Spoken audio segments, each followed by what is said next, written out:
Princess Leonor disqualified match 2026. In 2026, a brief and technical moment involving Princess Leonor of Spain entered the public record. It was not a political statement, nor a personal controversy. It was a procedural outcome within an organized, rule-based environment, one that applied equally to all participants.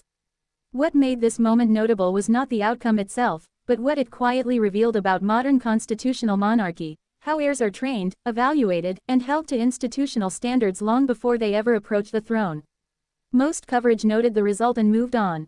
What often went unexplored was why such moments matter, how they fit into Spain's constitutional framework, and what they signal about preparation for leadership in a contemporary monarchy. By the end of this video, you will understand how a single administrative decision can illuminate the evolving nature of royal duty, accountability, and public trust in 21st century Europe. Princess Leonor, Princess of Asturias, is the heir presumptive to the Spanish throne. Her education and training have followed a carefully structured path designed to prepare her for a constitutional role defined not by power, but by responsibility, continuity, and service. Like other European heirs, her preparation has included formal schooling, military instruction, public representation, and participation in regulated institutional environments. These settings are deliberately governed by rules that apply uniformly, regardless of status. That uniformity is not symbolic. It is foundational. Spain's monarchy operates within a constitutional system that emphasizes equality before the law and institutional neutrality. From an early stage, heirs are expected to experience that structure firsthand. This context is essential to understanding why a procedural disqualification, reported in 2026, was treated not as an exception but as a normal outcome within a regulated process. In public institutions such as military academies, sporting federations, or formal training programs, disqualification does not imply wrongdoing. It typically reflects technical criteria, timing rules, eligibility standards, or compliance requirements that are applied automatically. For heirs to the throne, participation in these systems serves a dual purpose. First, it provides practical experience.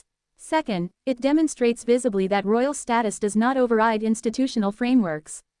Spain has been particularly deliberate about this approach since the democratic transition of the late 20th century. The monarchy's legitimacy rests on public confidence that it operates within, not above, the constitutional order. This principle shaped how the 2026 incident was handled, and how it was communicated. Media reporting at the time remained factual and restrained. Official sources confirmed the procedural nature of the decision. No special exemptions were sought. No public commentary framed the moment as personal or exceptional. That restraint was intentional. Over-interpretation would have undermined the very lesson such training environments are designed to teach. In constitutional monarchies, credibility is built through consistency. The public expects predictability, fairness, and adherence to rules. When those expectations are met, even in minor or technical matters, the institution is strengthened. And it is often in these small, easily overlooked moments that institutional values become most visible. To fully appreciate this, it helps to compare Spain's approach with other European monarchies. In the United Kingdom, heirs undergo military and academic evaluations governed by standard criteria. In the Netherlands, royal participation in public institutions is similarly regulated. Across these systems, the message is consistent. Preparation for symbolic leadership involves submission to structure, not exemption from it. Princess Leonor's experience fits squarely within this tradition. The reported disqualification did not interrupt her broader training path.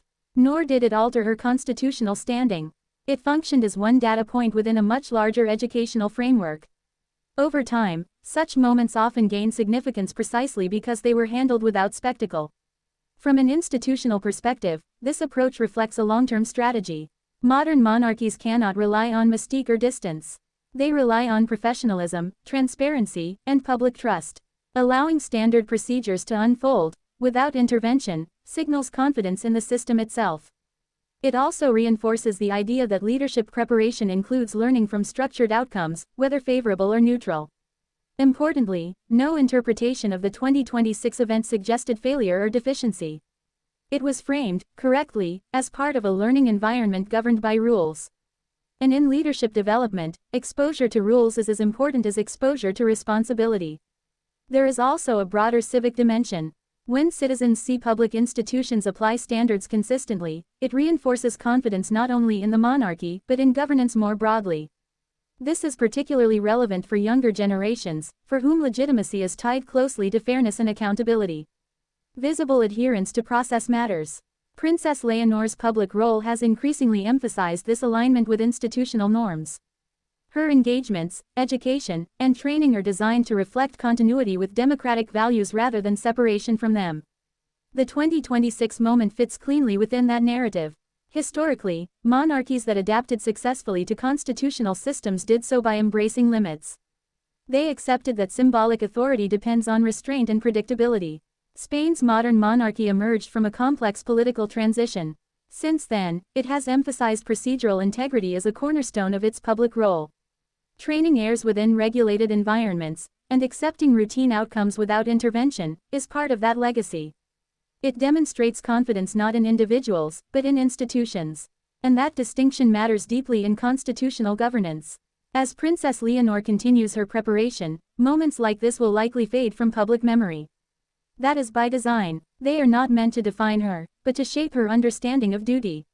Leadership, in this context, is not about exception. It is about alignment, with rules, with institutions, and with public expectations. Observers who look beyond headlines often find that the most revealing aspects of monarchy are not ceremonial but procedural. And this was one such instance. Ultimately, the significance of the 2026 disqualification lies not in the event itself, but in how it was handled.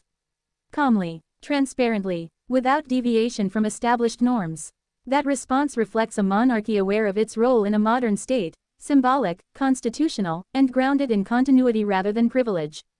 Preparation for the throne is not a performance. It is a process, and processes, by definition, include outcomes that are ordinary, regulated, and instructive. The broader lesson here is about leadership formation.